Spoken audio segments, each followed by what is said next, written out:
What's going on, YouTube? It's your boy, CamATL, and welcome back to another NBA High Five video with your boy. Drop a like down below because I already know you're going to love it. Subscribe to the channel if you haven't already. Thank you guys for joining me as always. It is Tuesday. Tuesdays are, I announced it on Twitter this morning. I'm not sure if everybody is aware or not. I just want to make sure that everyone is aware Tuesdays are for sweeps. Okay, Tuesdays are days where everything just goes right.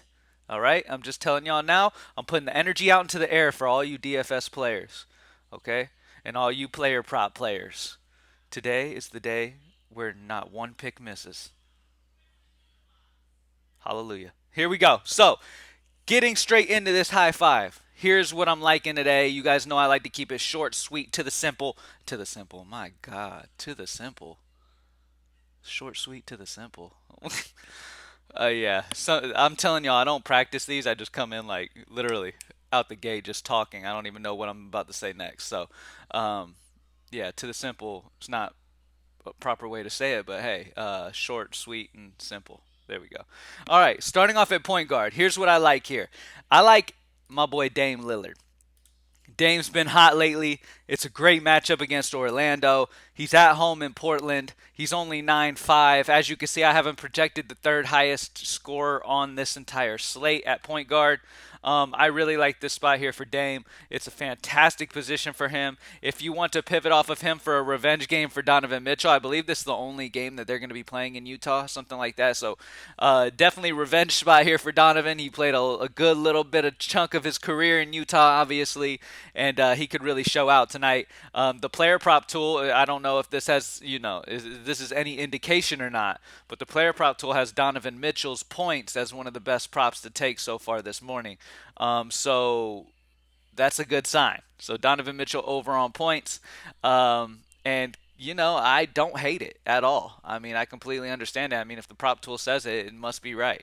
So I really like Donovan Mitchell today as well. If you want to pivot off of Lillard to Mitchell, depending on, like, let's say Lillard's looking super chalky, right? And Donovan's going to be low owned in this spot. I'm fine with pivoting down. I'm fine with pivoting and going with a Donovan Mitchell instead of Lillard just to be different. You know what I mean? But honestly, I'm going Dame in the high five. I haven't projected higher. I just really like Lillard tonight. I think he's going to go off. But like I said, for a sneaky pivot off of him, I do like Donovan Mitchell as well. As shooting guard, Phoenix is obviously dealing with a lot right now. Dwayne Washington Jr. is going to continue to be in play here with no Chris Paul, no Devin Booker. It's a Cam Johnson's out as well. I mean, so Washington Jr. is in a great spot to shine once again at only 4-2. Good matchup against Golden State. I haven't projected almost 30. He's pretty much locked for me. In every lineup I've made so far today, he's been a big piece of it because that price for a guy of his usage on this team with all these guards out, I mean, I really love Dwayne Washington. He's going to probably be in all my versions unless something crazy happens. He pops up questionable or somebody else is starting over him or something like that could change things a little bit, but I really like Dwayne Washington. And even if he was to come off the bench, which I do not expect, I expect him to start. But if he does come off the bench, well, actually, he hasn't started at all. But here's the plus part. He's been playing 25 minutes or more, and his usage has been fantastic. 27 and 31 last two games. I really like his spot here in this matchup. So definitely get you some Dwayne Washington Jr. Fantastic spot. I'm surprised. For some reason, I was feeling like he's been starting. Has he not been starting? I'm actually shocked by that. I thought he's been starting. But either way, dude's been a baller. Play him. All right, next up. At power forward, there's some solid value here today, man, because you got Bohan Bogdanovic out for Detroit, and we know how big of a piece he is for Detroit. So Isaiah Stewart and another guy who's been absolutely shining this season, Killian Hayes, has been going crazy. Like, he has been fantastic. As of late, especially, he has been fantastic. All right, so it's a great spot for Killian Hayes and Isaiah Stewart with Duran out and Bohan Bogdanovic. Those are two guys who have really been big pieces of this Detroit team this year. With both of them out, it's going to be big bumps to Isaiah Stewart, who I have easily projected over 6x, over 33. Killian Hayes, who I have balling out as well, easily 5x floor, 6x possibilities, and even more of that upside as we've seen as of late. So I really like Killian Hayes. This last spot, It's really a toss up. You could do whatever. Now you can sit here. You could put DeAndre Ayton, who I like, going against Golden State, who struggles against bigs. No Devin Booker, no Chris Paul. Obviously, his usage is going to be up. I have him projected 43. He's a solid option. A guy that pops up to me and feels really good to me that I have to adjust his projection. Not sure why he's this low. But I really like Jarrett Allen. I see him more around that 36 or so, like I see him around that 36 or so number. And when you do that, his point per salary jumps up significantly. So I do like that 6x possibilities for Jared Allen here. As I said, I do think Donovan Mitchell has a huge game. But I also think Jared Allen just dominates the boards against Utah here. I mean, Kelly Olynyk's out for Utah. They're bigs down low. They're going to struggle here against a guy like Jared Allen. So Allen should really be able to shine here at 6'2". Really, really like his spot as well. So you could go Ayton or Allen. I'm going to go Allen because he's cheaper. But you can go Ayton as well. He's perfectly fine. Ayton is getting the injury bumps, obviously. Jared Allen, he's got the Colin Sexton slight bump and stuff like that, but he's not getting anything major like Evan Mobley or anything is not out. So it's not like he's getting like a huge significant bump with like a Mobley type guy out, which would definitely benefit him big. But Jared Allen is a guy that is in position tonight to have a huge game against this bad Utah defense when it comes especially down to bigs and period. The defensively, this is a spot that you could definitely take advantage of. So I like Donovan Mitchell. I like Jared Allen there for Cleveland. And this just feels a little too cheap for me at 6'2". My gut just feels pretty damn good on this. I mean, Jared Allen came out, dropped 43 in 29 minutes against a much tougher Phoenix defense last time out. So he's definitely in a good spot where he could shine. Earlier this year, he dropped 44 in 30 minutes against this Utah squad. So I definitely could see easily more of that. 36 to 40 is probably safe to assume he can hit.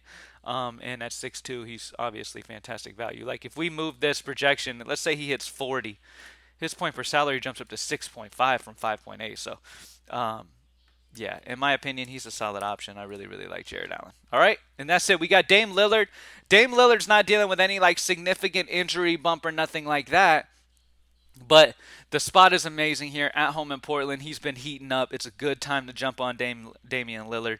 Um, I could see him easily dropping a 50 piece or more. Dwayne Washington, as we know, with Chris Paul and Devin Booker out, this is a dude whose usage has been very, very good, and he's been really putting up on a consistent basis lately. He's a solid option at 4-2 as a value option. As you see, I have him popping significantly on this slate. He might be the best value on this slate so far. Okay, we got Diallo and then Washington. So Diallo is popping, which makes a lot of sense too. I really like him. I have him popping a lot for GPPs because at 3.5 it makes the upside so significant having a guy like this. Diallo is an interesting option with Bohan out. With Bohan out, Diallo definitely pops as a solid, solid value, especially like for GPPs and stuff. Take advantage of that. That's perfectly fine. Terrence Mann, solid at 4K. So we've got some decent value. Diallo is solid value. I mean, because you can see why he's amazing value. He should get a significant bump with Bohan out. Um, Dwayne Washington, there's reasonings behind why he is a solid value. Isaiah Stewart's too cheap. Terrence Mann's too cheap. All this. So the optimizer's all over it today. Definitely loving what we got here for the optimizers so far in the day. As news comes out and things change and stuff like that, we'll be updating and all that good stuff.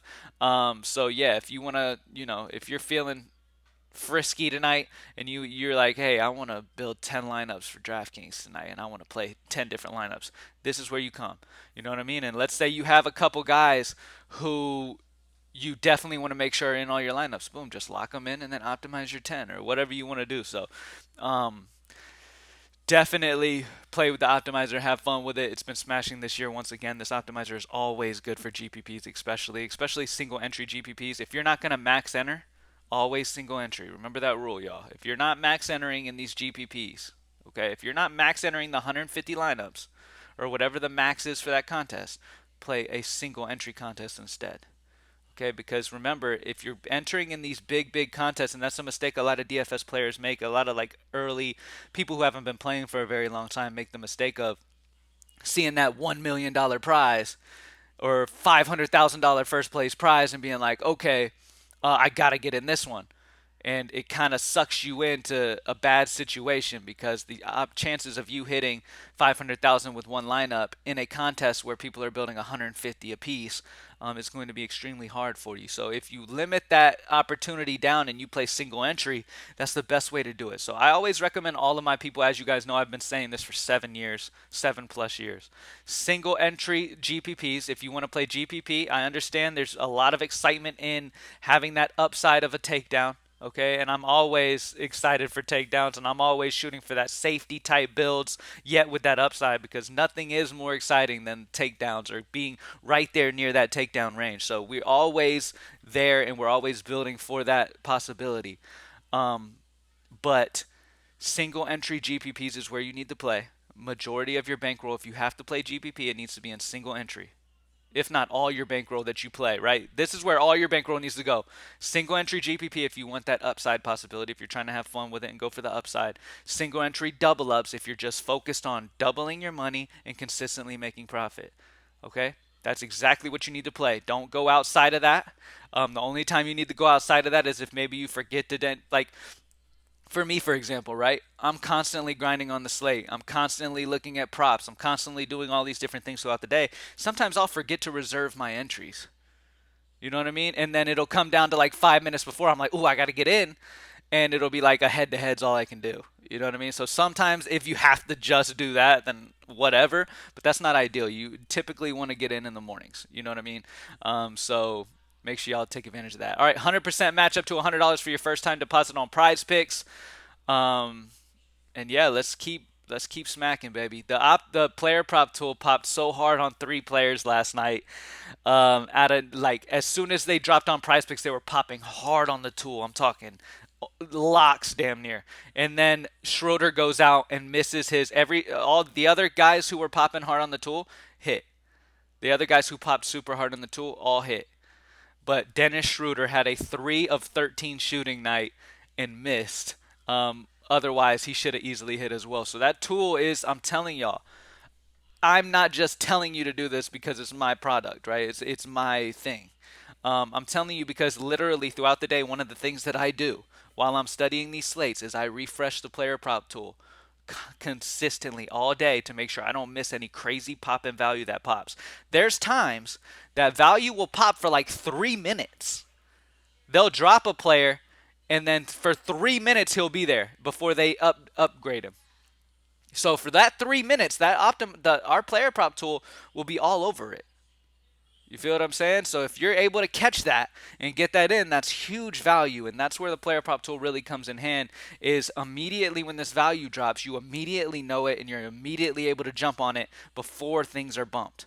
Okay? There's no way that they can bump it before you get in it if you're refreshing this tool over and over and over. It refreshes like every minute or so and keeps up to date with all of the news and everything going on. Like, it keeps up with all that stuff. When somebody is ruled out, it's immediately popping on who the best plays are. There's nothing else in this industry right now that updates as quickly as this does when news comes out. You know what I'm saying? When that LeBron James ruled out news and all that dropped yesterday, within not even 5 minutes, the player prop tool was popping on Westbrook, was popping on Schroeder, was popping on Thomas Bryant, was popping on these different guys because Price Picks still had their numbers too low. And we were able to jump on that. And that's where the key is. That is key, y'all. Take advantage of these tools that we have at Greenlight, all right? Let's kill it, y'all. Thank you guys for joining me as always. Have an amazing Tuesday.